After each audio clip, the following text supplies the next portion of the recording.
People still think that hackers are only going after these huge enterprises. But Mhm. what they've realized is instead of spending a year breaking into a Fortune 10, they can, in 5 minutes, break into 300 law firms with the Mhm. exact same technology stack. And SMB owners still have this mindset, like, why would they hack me? Yeah. You never think it's gonna be you until it is, right? So,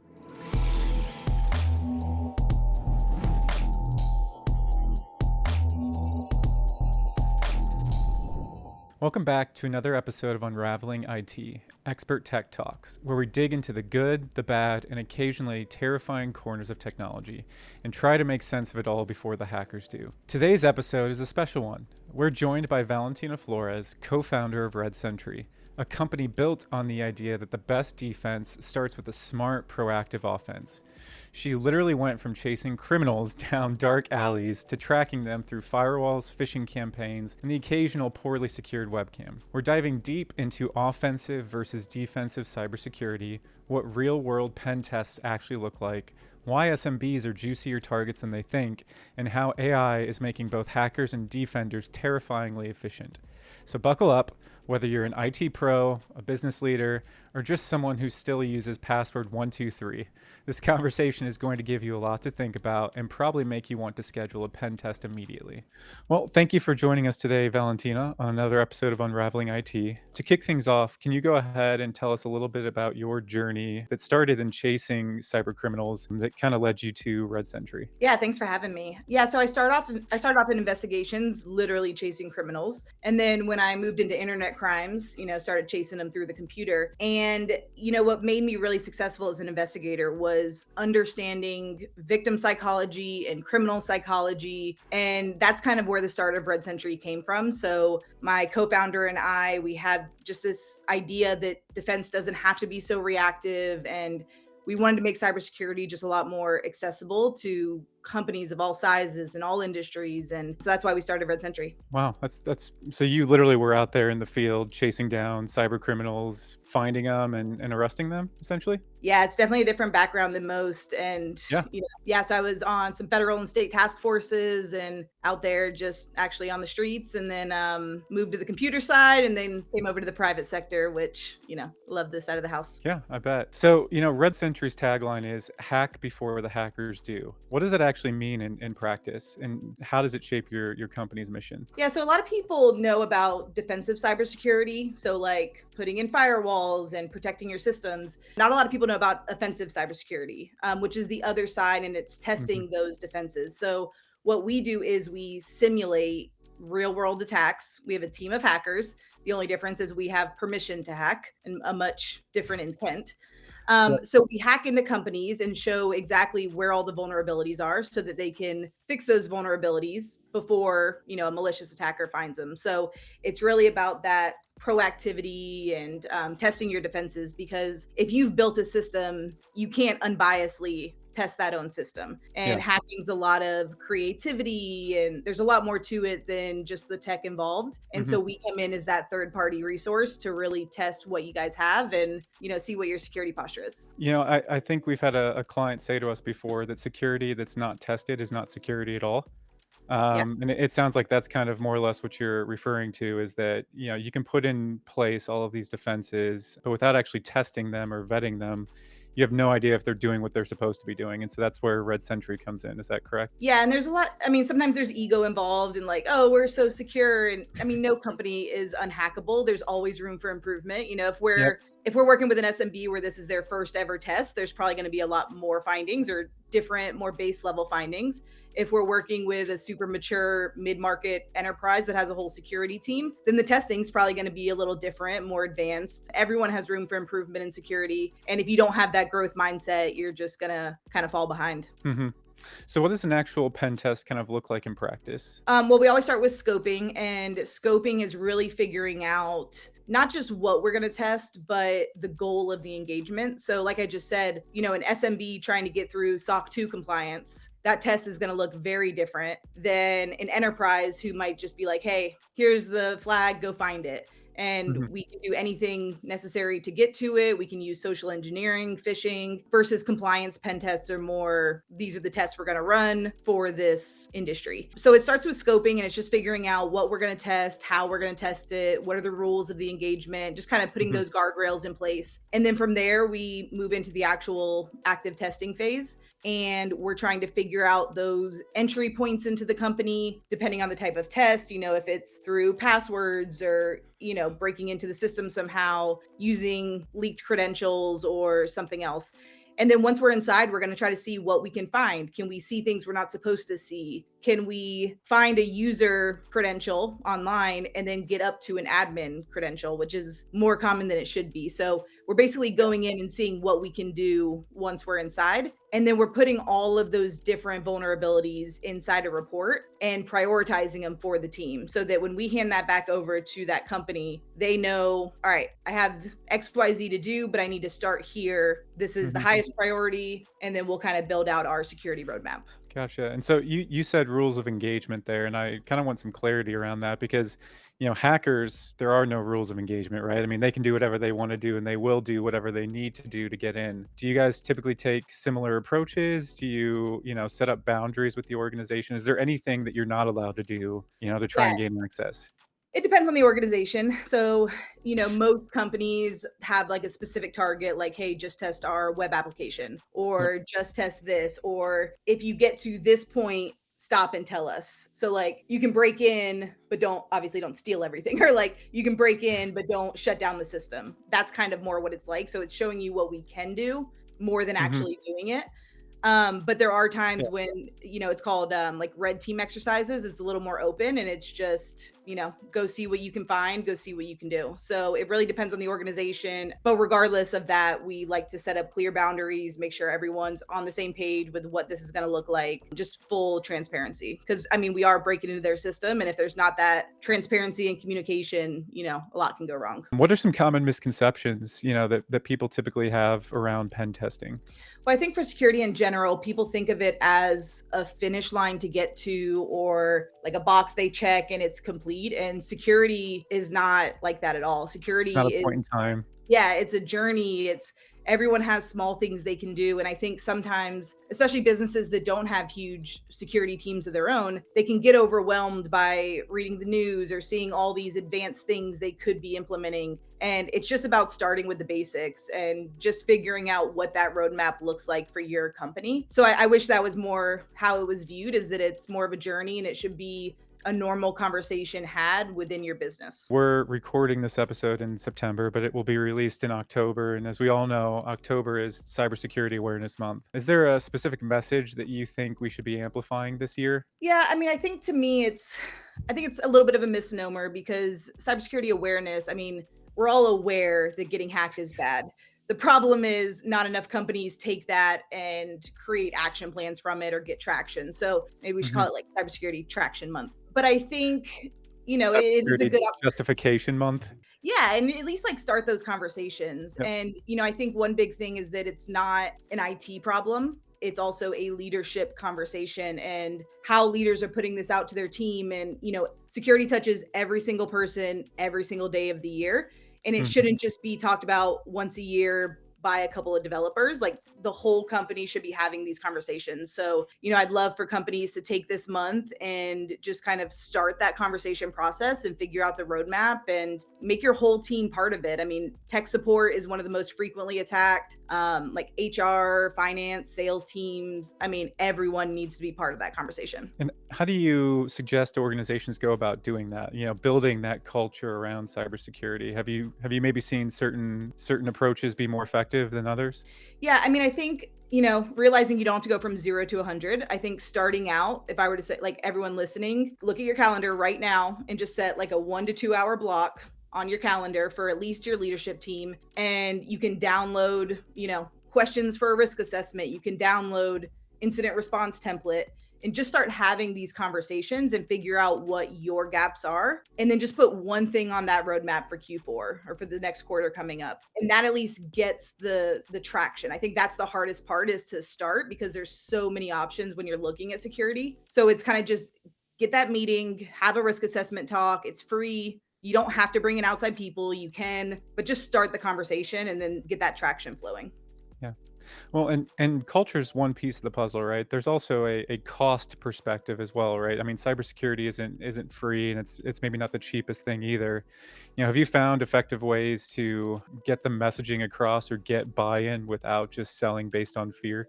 Yeah, I mean, not every company needs us yet. Like if Yeah. you haven't updated your passwords in 10 years, or if you're switching it from an exclamation mark to an at symbol, you Yeah. know, there's things you can do for free before you're ready for us. Yep. Um, and I think it also depends on the compliance frameworks and if someone's telling you you have to go get this done. But there's so many things that are free that you can do, even just like I mentioned, the incident response plan, just sitting down and being like, hey, if we were hacked today, who's doing what? Who's the first person Mhm. we're calling? Who's in charge? Who's doing this? That 15-minute free conversation with your team can just make a drastic difference in your security. So I think it's just starting that and having the culture. And then as you're ready for those more advanced things, I mean, it's like insurance. We all pay for business insurance. And I think Mhm. once you start looking at the cost of downtime and reputation loss and ransomware, Yep. security is pretty cheap. I think we have this idea that it's like a nice to have that's super expensive, and it's first of all not as expensive nowadays, and it's also not a nice to have. Like we should have it the same way we Mhm. have insurance or anything else we're paying for like that. Yeah, it's there to protect you, right? Ultimately, you have to take steps though to ensure that, you're protecting yourself. Mhm. Let's talk about the biggest buzzword in IT right now and in cybersecurity, and that's artificial intelligence. How does Red Sentry view AI? Are you beginning to experiment with it, or do you think it's going to change the landscape? Where are you guys at with it? Yeah, I mean it's pretty much a weekly debate amongst us, our clients, our partners, our competitors. Yep. And it's an interesting time. I think a lot's changing very fast. For us specifically, we believe that AI has not come far enough to fully mimic a pen test. Hmm. We still do human-led pen testing, but we are using automation to streamline the things that don't need humans. So Yep. like gathering assets or drafting reports, pulling findings into things naturally. So we're using automation where it helps, but keeping our humans for that creative, logic based, that side of the house. So I think it's changing very fast. I have no idea where it'll be in a couple years, 5 years, 10 years. Yeah. But for us, we are using it to augment, and we're playing around with a lot and just seeing where it takes us. But from a client perspective, it's a huge part of our business right now because every client we have is just throwing AI in randomly into different places in their company Yep. without making sure that they're limiting what it has access to. So, for example, every time we do a web application now, or even like a website, your normal website, there's a chat bot, and that chat bot, you've probably hooked ChatGPT up to it or something, and we can use that to ask it questions and it'll tell us more about you than you want it to. So it's introducing all these vulnerabilities into companies without them really realizing it. So I'd say that would be one message I have is as you're implementing AI is incredible. It's wonderful. I'm really excited to see where it goes. Just do Hmm. it intentionally. Like, why are you putting this in? What does it actually need access to? Yep. And, a big thing we talk about in security is the principle of least privilege. Like, Yep. only give this to people that need access to it. And you should treat AI the exact same way. You don't have to give it the keys to the castle. What does it need access to do this job? And that'll help limit it a lot. Yeah, and I guess maybe speaking along some of those same lines, it sounds like you've done some of these exercises where you've gone into a web, based application or even just a website, gotten into the chatbot and gotten more information than the client probably wanted to know that was available to them. Are you able to, without naming names, kind of give a real world scenario of an instance where, you have breached somebody and one lesson that the CEO maybe took away from that, engagement? Yeah, I mean chatbots are huge. We're hacking into chatbots every day. I think often it's just what you forget about. So for example, we had a law firm earlier this year and their client files were super buttoned up. We couldn't get in. They did a great job securing those sensitive files. But then they had forgotten that the camera in the conference room still had admin as the password. So we were able to get into the conference room cameras, which gave us full access to their client data. And so I think that's where the third party really comes in is like Hmm. you think you're securing one thing, but this other thing is wide open. Yeah.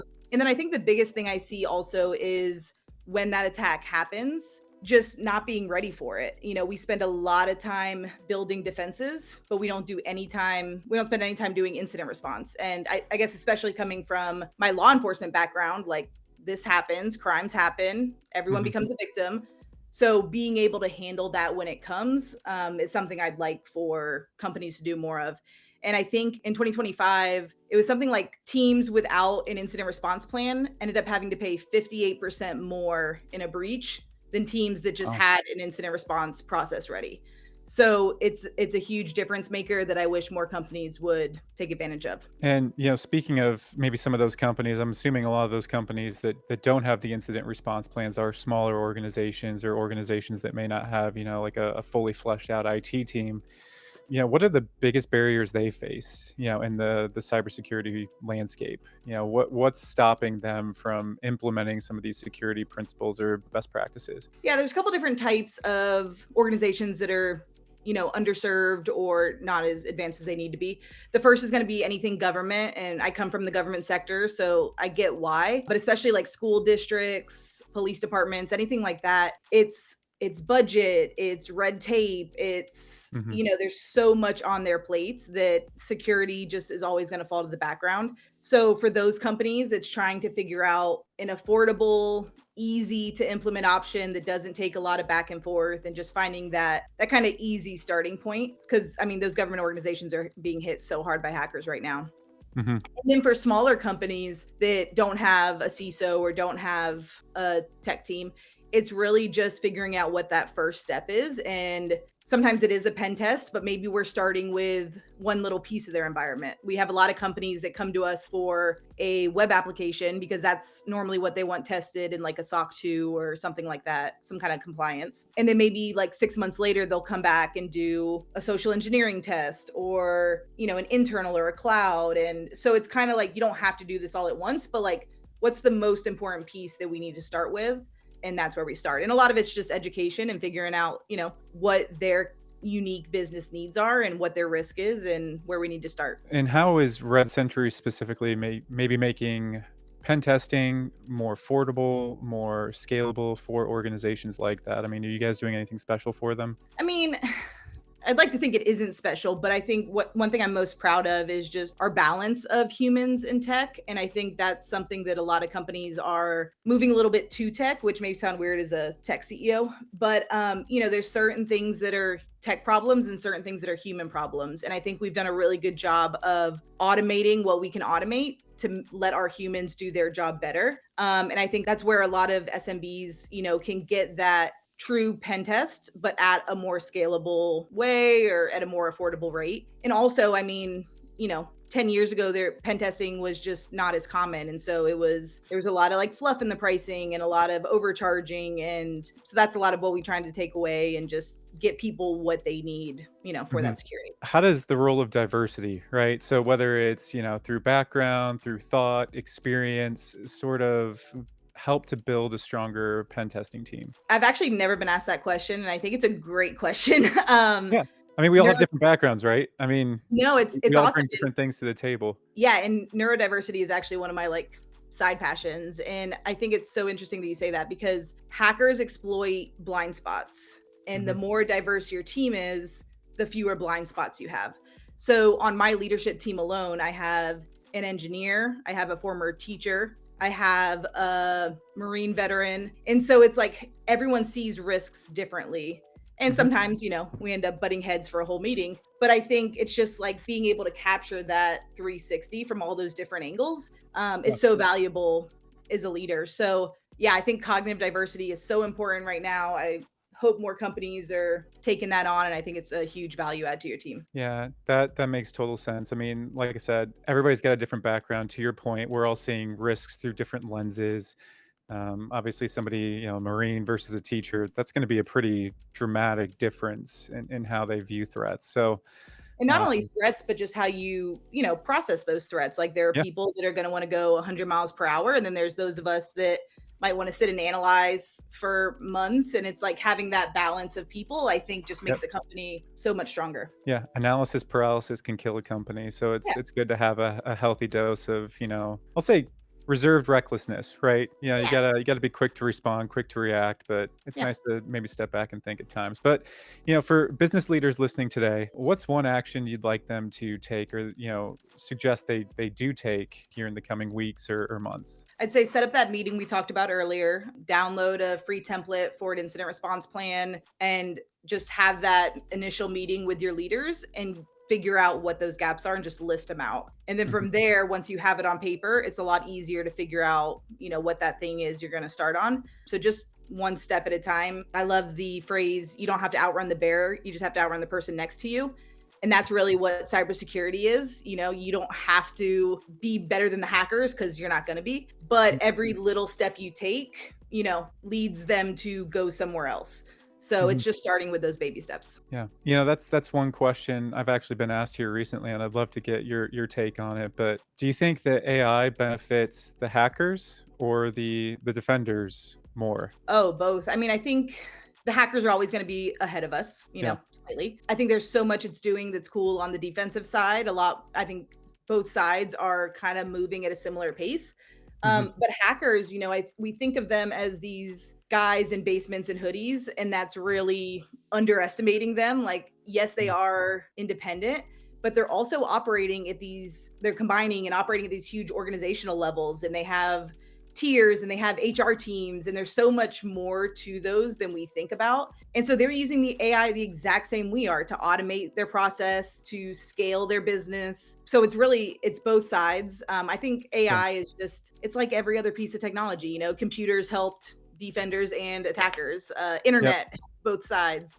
So yeah, it's a very interesting question. I think it's pretty even, but the hackers are always going to be a little ahead of us. Yeah, I'd probably tend to agree with that statement, especially, hackers, what it's doing is it's allowing them to hack more systems at once, right? Right. Not that Yeah. And they couldn't do that before, but now they can do it at a scale that, yeah. they couldn't And before. one thing that's been interesting about it is that's really a big piece of why the targets are changing as well. And people still think that hackers are only going after these huge enterprises. But Mhm. what they've realized is instead of spending a year breaking into a Fortune 10, they Yeah. can, in 5 minutes, break into 300 law firms with the Mhm. exact same technology stack. And Yep. so it's making them a lot more scalable to the SMB market specifically. And SMB owners still have this mindset of, I don't have anything sensitive or important, like enough for hackers. Like, why would they hack me? And so that's something that we try to push a lot is it's not just that like everyone's a target, and they are, but the Yeah. reason is that automation and scalability makes SMBs as a whole a lot more attractive. Yeah. You never think it's gonna be you until it is, right? So, Yeah. well, thank you, Valentina, for joining us today. I do have one final question. Where can, our listeners, the people who are interested, go and find more about Red Sentry? Yeah, our website is redsentry.com. We're also on LinkedIn. I post a lot there, just thoughts about cybersecurity, neurodiversity, anything that pops in my head. We're on social media. We're on every platform you can think of, but definitely come find us on LinkedIn. And if you have any questions or even curious about pen testing or any of the stuff we talked about today, we have resources that make that first step less intimidating. So please reach out. Yeah, again, thank you for taking time out of your busy day joining us. And, I certainly learned a little bit about ethical hacking, pen testing. So appreciate your time and, hope you have a great rest of the week. Yeah, thanks for having me. Yep, thank you. Huge thanks to Valentina for joining us today and pulling back the curtain on the world of ethical hacking. If you take nothing else away from this episode, remember, cybersecurity isn't a finish line. It's a full-on marathon where the course changes every mile. If you enjoyed this episode, make sure to subscribe to the podcast, share it with a colleague who still thinks we're too small to get hacked, and leave us a comment or review. It really does help more people discover the show. And as always, remember, technology is only as powerful as the strategy guiding it. I'm Garrett Wiesenberg, and this has been another episode of Unraveling IT Expert Tech Talks. Thank you, and see you next time.